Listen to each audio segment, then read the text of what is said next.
Hello बच्चों, अभी तक हम लोगों ने सॉल्युबिलिटी एंड सॉल्युबिलिटी प्रोडक्ट में solubility of salt in liquid पढ़ लिया।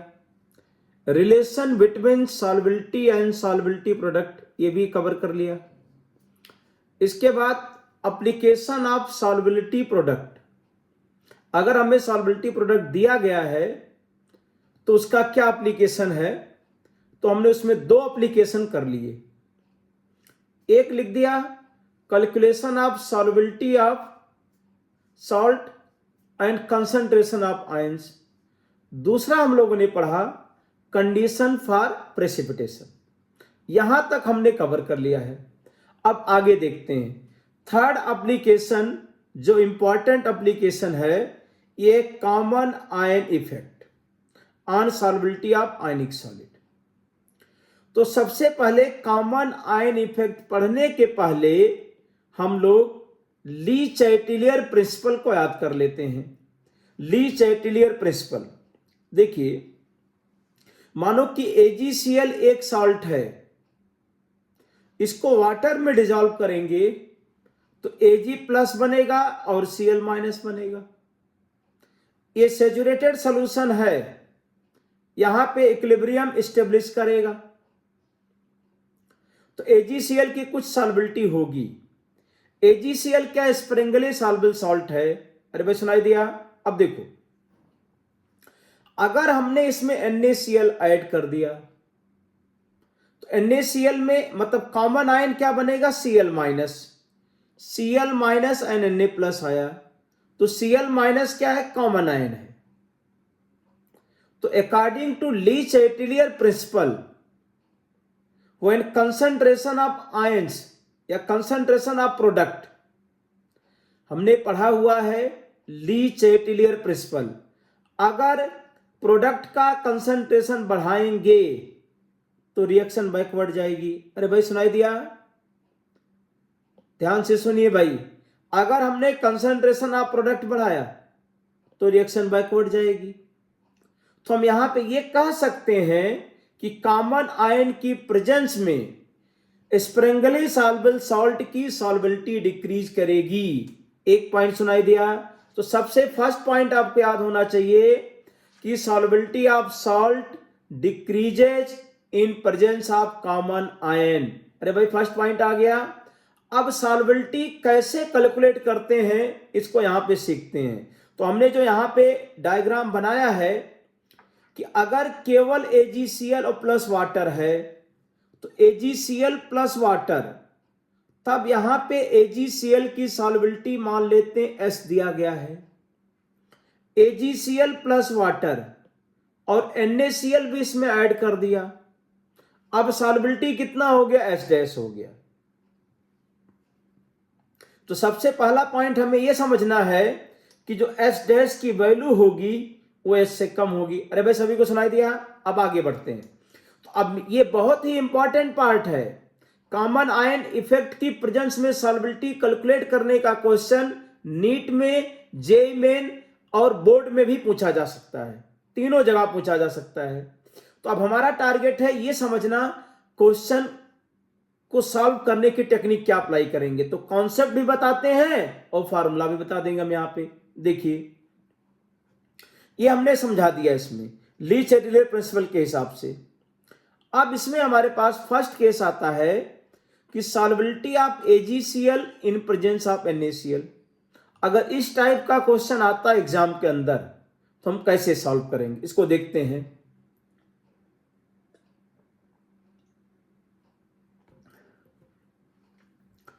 तो मान लेते हैं कि NaCl का कंसंट्रेशन C है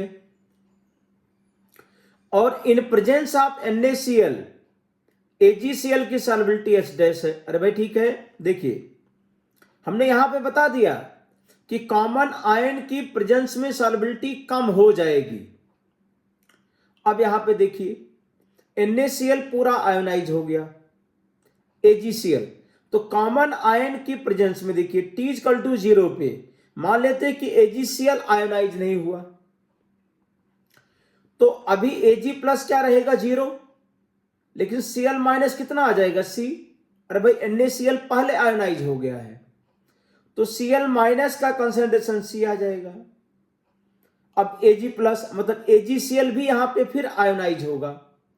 तो माना NaCl की प्रेजेंस में AgCl की सॉल्युबिलिटी H डैश है, H डैश ये सॉल्युबिलिटी दिया गया है। तो Ag प्लस का कंसंट्रेशन इक्विलिब्रियम पे कितना आ जाएगा, H डैश। Cl माइनस का C प्लस H डैश आ जाएगा। तो कंसंट्रेशन अब Cl माइनस आ गया और कंसंट्रेशन अब Ag प्लस आ गया। अब Ksp, यहां पे Ksp तो कांस्टेंट ही रहेगा, लेकिन पहले एक पॉइंट देखते हैं। चूंकि AgCl की सॉल्युबिलिटी तो वैसे ही कम होती है, कॉमन आयन की प्रेजेंस में और कम हो जाएगी। तो जो यहां पे कंसंट्रेशन ऑफ Cl माइनस दिया गया है C प्लस H डैश, अब यहां पे इसको हम C लिख सकते हैं। C के कंपैरिजन में H डैश को क्या मानेंगे, 0 मान लेंगे यहां पे। तो Cl माइनस का कंसंट्रेशन कितना हो जाएगा, C, और Ksp तो चेंज नहीं होगा। तो Ksp equal to H dash dot C, तो H डैश कितना आ जाएगा, Ksp अपॉन C। तो आपको दो केस यहां पे समझ में आ जाना चाहिए। अगर केवल AgCl प्लस वाटर होगा तो सॉल्युबिलिटी अंडर रूट Ksp लिखा था हम लोगों ने, अंडर रूट Ksp, लेकिन इन presence of common ion Ksp upon C। ये बहुत इंपॉर्टेंट क्वेश्चन है, बहुत इंपॉर्टेंट कॉन्सेप्ट है, ध्यान से आपको समझ में आना चाहिए। इस टाइप के क्वेश्चन आपके सॉल्व हो जाने चाहिए। अब देखिए, जैसे आपको नीट 2016 का क्वेश्चन है, क्वेश्चन देखते पढ़िए इसमें। Calculate the molar solubility of AgCl in 0.1 molar NaCl. The solubility product of AgCl is 1.8 10 power minus 19। Ksp दिया गया है, 0.1 मोलर NaCl की प्रेजेंस में AgCl की सॉल्युबिलिटी लिखनी है। तो अगर आपको कॉन्सेप्ट पता है तो डायरेक्ट फार्मूला आप लगा सकते हैं। फार्मूला नहीं पता तो कॉन्सेप्ट के थ्रू जाएंगे। अभी फार्मूला क्या बता दिया हमने, Ksp अपॉन C। तो AgCl NaCl की प्रेजेंस में AgCl की जो सॉल्युबिलिटी हो जाएगी Ksp अपॉन C। C किसका कंसंट्रेशन है, NaCl का है। तो अगर इस टाइप का 4-5 क्वेश्चन आप कर लेते हैं तो अगर एग्जाम में आए तो ये पूरा डेरिवेशन नहीं करना है, डायरेक्ट आपको ये फार्मूला लगाना है Ksp अपॉन C।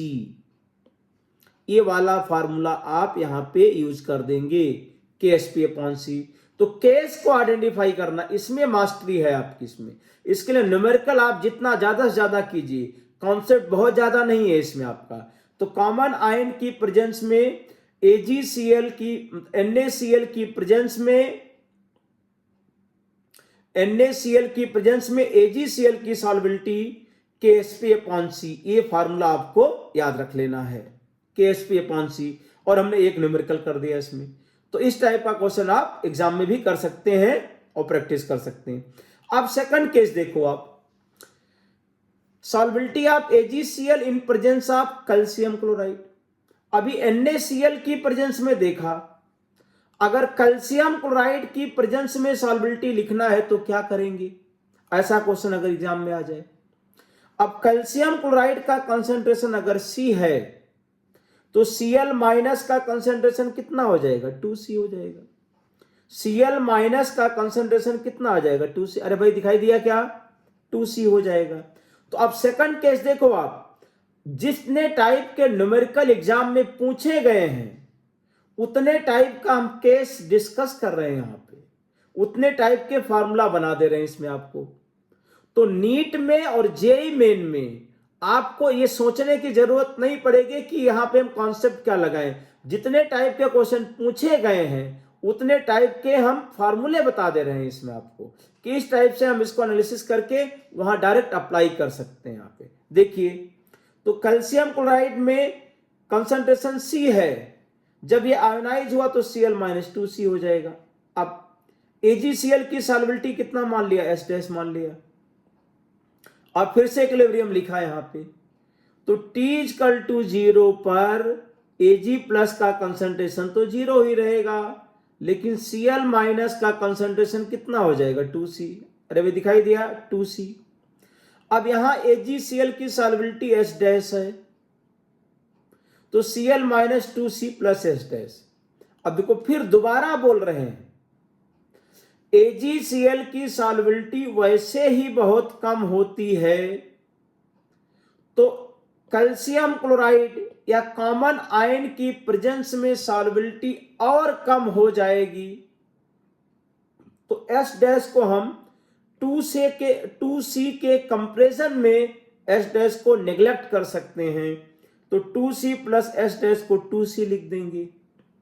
तो इक्विलिब्रियम कंडीशन पे Cl माइनस का कंसंट्रेशन कितना हो जाएगा 2C। अरे भाई दिखाई दे रहा है, देखिए भाई ध्यान से देखिए और सुनिए, तो आप ऐसा फील कीजिए कि क्लासरूम में बैठे हैं, तो सारी चीजें आपको समझ में आ जाएंगी। जब आप इस तरह से सुनेंगे तो आ जाएंगे, उसके बाद न्यूमेरिकल देखेंगे तो सॉल्व होगा। अब देखिए KSP Ag plus into Cl minus, ये तो वही रहेगा। तो Ag प्लस का तो कंसंट्रेशन H डैश है सॉल्युबिलिटी के बराबर, Cl माइनस 2C, तो KSP अपॉन 2C आ गया यहां पे, KSP अपॉन 2C। तो दो केस हमने डिस्कस कर दिए यहां पे भाई। अगर हमने लिखा था NaCl की प्रेजेंस में AgCl की सॉल्युबिलिटी, CaCl2 की प्रेजेंस में AgCl की सॉल्युबिलिटी, यहां पे लिखा KSP अपॉन 2C, यहां पे लिखा KSP अपॉन C। तो क्वेश्चन को देखते ही आइडेंटिफाई कर लेना है। अब यहां पे देखिए एक न्यूमेरिकल कर लेते हैं। Calculate the molar solubility of AgCl in 0.1 molar barium chloride. The solubility product of AgCl is 1.8 10⁻⁹। Question जब आपने पढ़ा, ये पूछना चाह रहे हैं कि 0.1 मोलर बेरियम क्लोराइड की प्रेजेंस में AgCl की सॉल्युबिलिटी क्या होगी। तो अभी फार्मूला हमने बनाया है, अगर फार्मूला याद है तो डायरेक्ट इसका आंसर आप ऐसा लिख सकते हैं 1.8 10⁻⁸ और डिवाइड बाई 2 इंटू 0.1, तो 9 इंटू 10⁻⁻10 ये आ जाएगा इसमें। अगर आप कॉन्सेप्ट से करें तो देखिए बेरियम क्लोराइड का कंसंट्रेशन अगर C है तो Cl माइनस यहाँ 2C मिलेगा।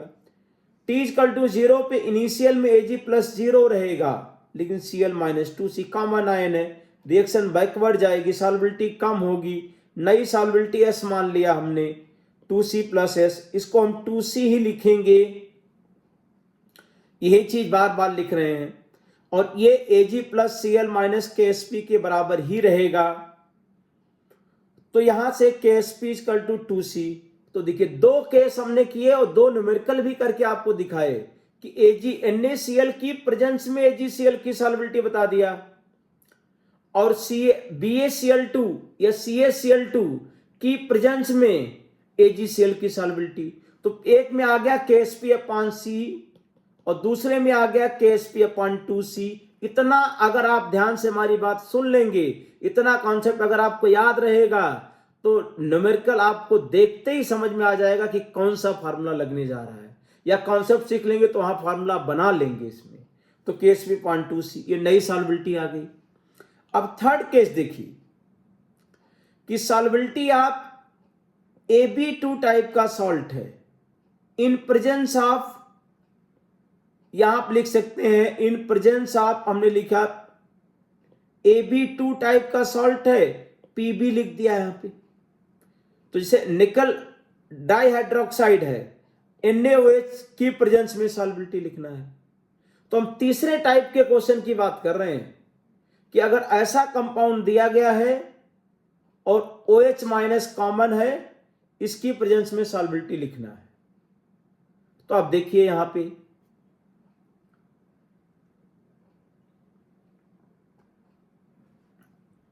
Late concentration of sodium hydroxide C।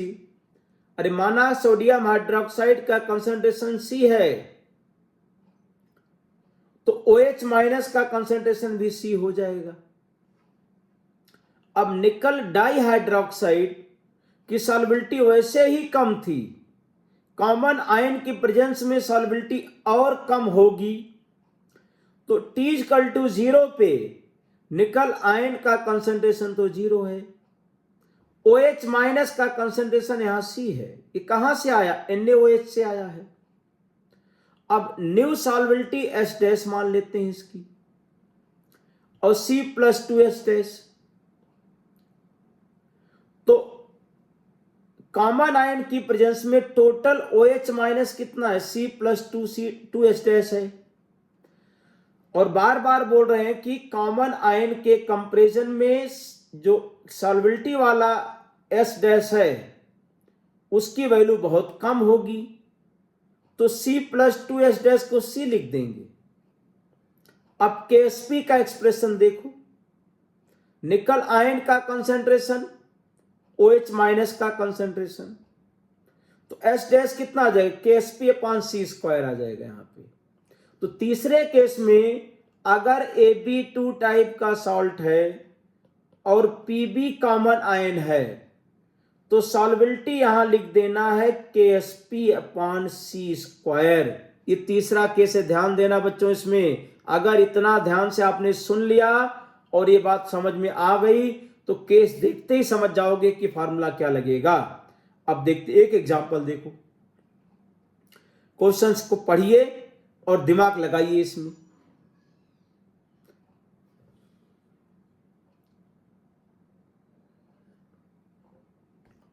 Calculate the molar solubility of nickel hydroxide in 0.1 molar sodium hydroxide.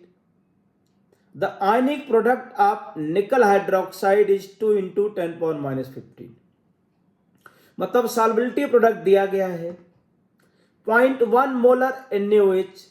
तो अगर आपने कॉन्सेप्ट पहले किया हुआ है तो इस क्वेश्चन का आंसर एक लाइन का है KSP/C²। लेकिन कॉन्सेप्ट नहीं किया है तो क्वेश्चन बड़ा है, आप नहीं कर पाओगे इसको। आपको तो दो तरीका, दो रास्ता आपके पास है, या तो आप टाइप्स ऑफ क्वेश्चन को पहचानो और पहचान के फार्मूला अप्लाई करना सीखो, या एनालिसिस सीखो। देखिए निकल हाइड्रोक्साइड का आयोनाइजेशन इस तरीके से हो जाएगा। अब OH माइनस यहां कॉमन आयन है, तो NaOH कितना? 0.1 मोलर है। तो ये C कंसंट्रेशन किसका है? NaOH का, कॉमन आयन का है। और जब निकल हाइड्रोक्साइड आयोनाइज होगा तो उसकी सॉल्युबिलिटी S है, तो ये C+2S आ जाएगा। तो OH माइनस टोटल कितना? C कहां से आया था? NaOH से आया था। 2S कहां से आया था? निकल हाइड्रोक्साइड से आया था। लेकिन इसको 0 मानेंगे, क्यों? क्योंकि स्प्रिंगली सॉल्युबल सॉल्ट की सॉल्युबिलिटी वैसे ही कम होती है, कॉमन आयन की प्रेजेंस में और कम हो जाएगी, तो C के कंपैरिजन में इसको इग्नोर किया जा सकता है। तो concentration of OH minus C के बराबर। सॉल्युबिलिटी प्रोडक्ट का ये एक्सप्रेशन लिखेंगे Ni2 प्लस OH माइनस का होल स्क्वायर।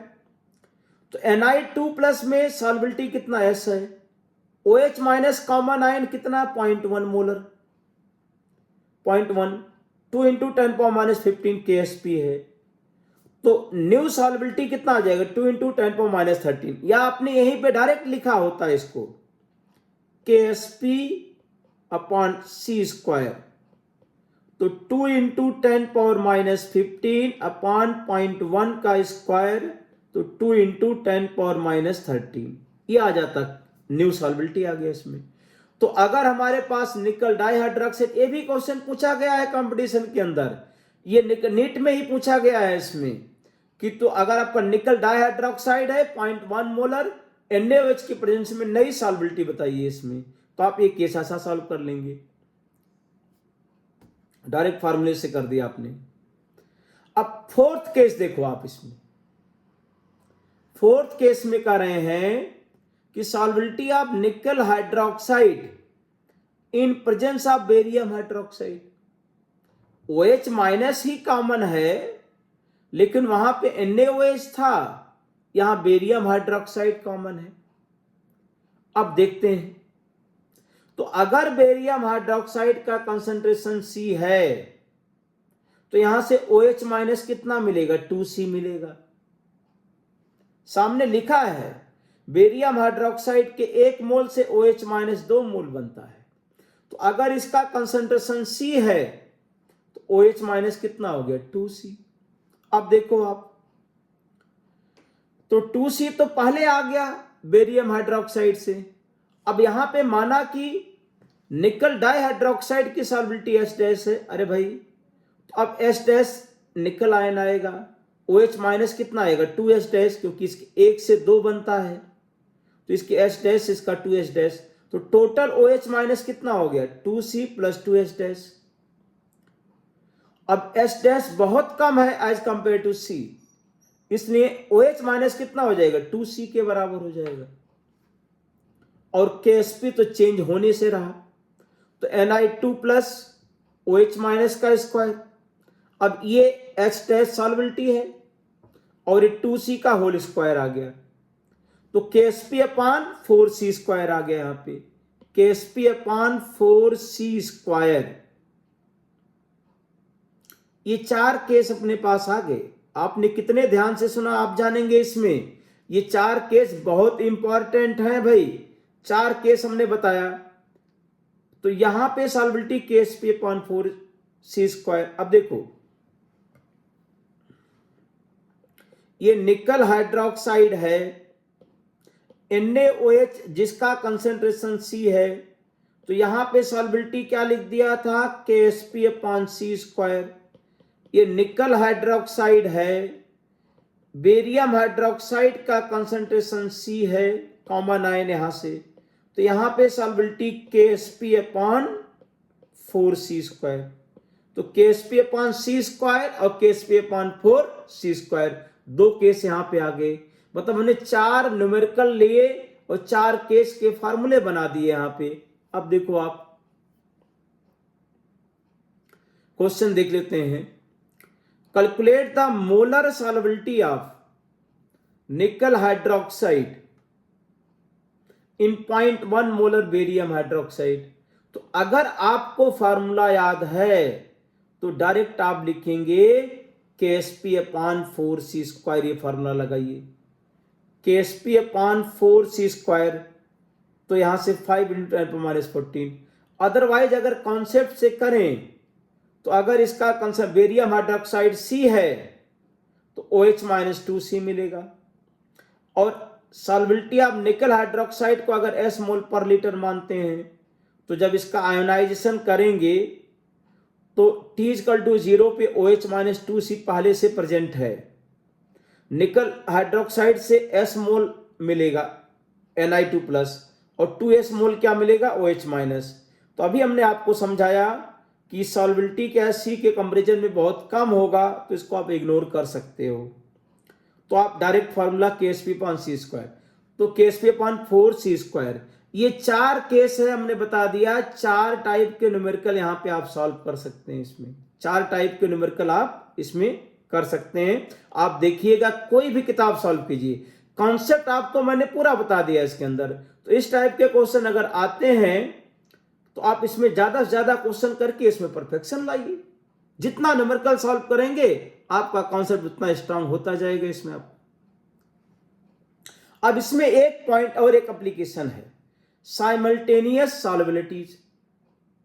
मतलब नीट के बच्चे यहीं तक करेंगे तो चलेगा, लेकिन जेईई मेन में ये भी वाला केस करना पड़ेगा, साइमल्टेनियस सॉल्बिलिटीज। अब ये क्या होता है समझाते हैं।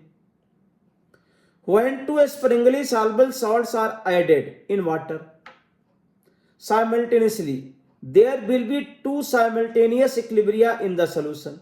देखिए हमने कहा सिल्वर थायोसाइनेट और सिल्वर ब्रोमाइड, ये दोनों अलग अलग हैं, इसकी सॉल्बिलिटी S है, इसकी सॉल्बिलिटी H- है।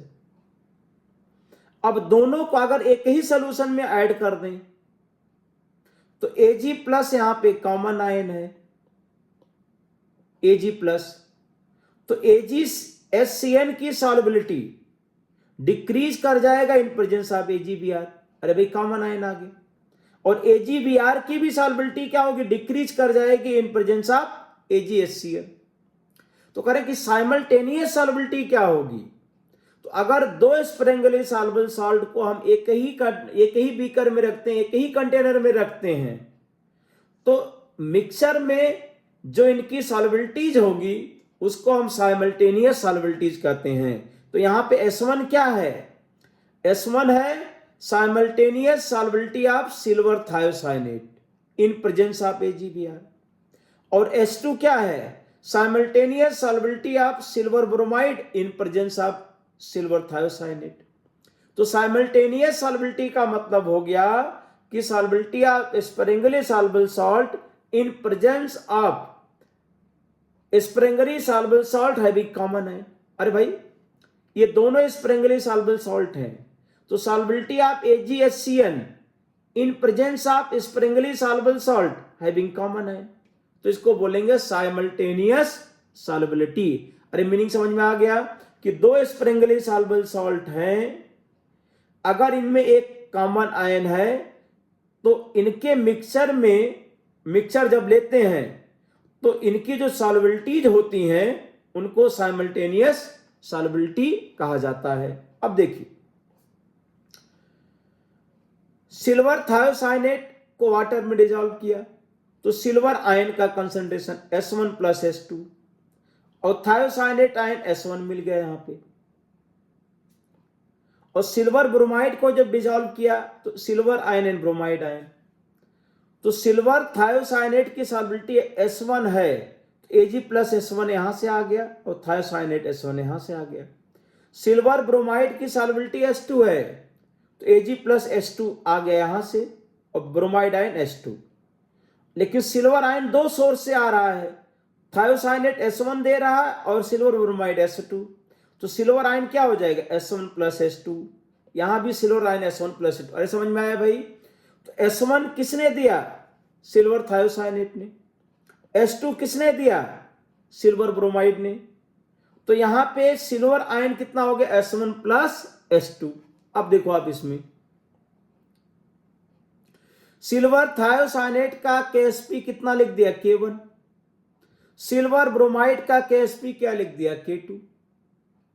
अब KSP तो चेंज नहीं होगा इन प्रेजेंस ऑफ कॉमन आयन, तो K1 को लिख सकते हैं Ag प्लस थायोसाइनेट आयन। अब Ag प्लस क्या S1 प्लस S2 है, थायोसाइनेट कितना S1 है। K2 को क्या लिख देंगे Ag प्लस MBr माइनस, ये S1 प्लस S2 है और ब्रोमाइड आयन S2 है। अब इन दोनों को क्या कर देते हैं, ऐड कर देते हैं, ऐड कर देंगे तो ये दोनों जोड़ो क्या दिखाई दे रहा है, ये S1 प्लस S2 का होल स्क्वायर हो जाएगा, ये कॉमन लोगे तो फिर S1 प्लस S2 आ जाएगा, तो S1 प्लस S2 का होल स्क्वायर, तो S1 प्लस S2 कितना आ गया under root K1 plus K2। अब हमारे पास ये रिलेशन था S1 प्लस S2 और इंटू S1, तो S1 को क्या लिख देंगे K1 upon S1 plus S2, K1 upon S1 plus S2 का under root K1 plus K2। तो साइमल्टेनियस सॉल्युबिलिटी में आप लिख सकते हैं S1 equal to K1 upon under root K1 plus K2। इसी तरीके से S2 को लिख सकते हैं K2 upon under root K1 plus K2। तो दो स्प्रेंगली सॉल्युबल सॉल्ट अगर हैं उनका मिक्सचर लेते हैं तो उनकी जो सॉल्युबिलिटीज होती है उसको साइमल्टेनियस सॉल्युबिलिटी कहते हैं, और उनका ये फार्मूला बन जाएगा यहाँ पे साइमल्टेनियस सॉल्युबिलिटी का formula S1 equal to K1 upon under root K1 plus K2 और S2 equal to K2 upon under root K1 plus K2। अब एक न्यूमेरिकल देख लेते हैं इसमें, calculate simultaneous solubilities of silver thiocyanate and silver bromide in water, given that KSP of silver thiocyanate 10 power minus 12, ये 10 power minus 12 है,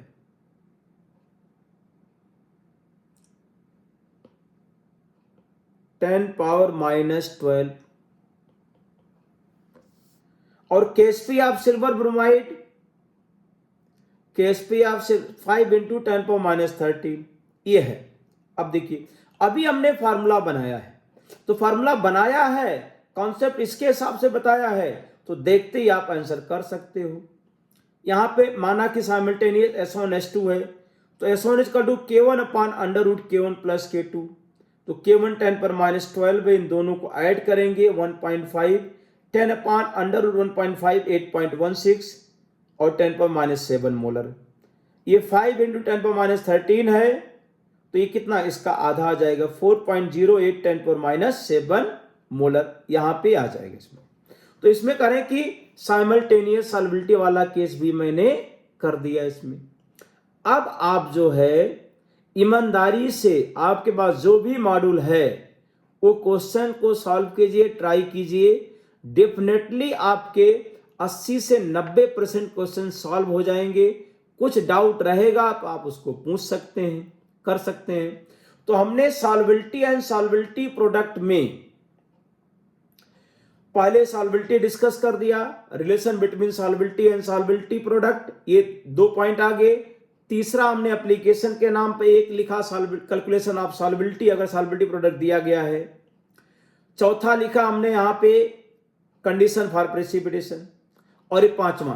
तो solubility and solubility product में हमने 5 लेक्चर रिकॉर्ड किए हैं, मतलब लेक्चर आपके 20-20 मिनट के अप्रैक्स हैं। लेकिन अगर ये पांचों आपने देखा तो 15, 16, 17, 18, 19 5 पार्ट में आएगा ये। तो अगर ये 5 पार्ट आप देख लेते हैं तो डेफिनेटली उसके बाद न्यूमेरिकल ट्राई करते हैं। कॉन्सेप्ट इससे ज्यादा आपको जरूरत नहीं है। तो अगर आप इसको ध्यान से सुनते हैं, उसी तरीके से सुनिए जैसे क्लास में आप सुनते हो, उसमें मैंने उसी तरीके से डिलीवर किया है विथ न्यूमेरिकल, विथ एग्जाम्पल और PYQ, जो प्रीवियस ईयर के क्वेश्चन है उनको मैंने रख के यहाँ पे लिखा है। अब PYQ आप सॉल्व कीजिए, आपके पास मॉड्यूल पड़े होंगे इसमें। ठीक है बेटा, तो हमने इसमें आपका आयनिक इक्विलिब्रियम में अभी तक सॉल्युबिलिटी वाले पोर्शन में पूरा कंप्लीट कर लीजिए। आप इसमें कीजिए, कोई डाउट होता है कमेंट कीजिए आप इसमें, तो आप YouTube पे पोस्ट करेंगे, मैं उसका सलूशन आपको भेजूंगा। Thank you.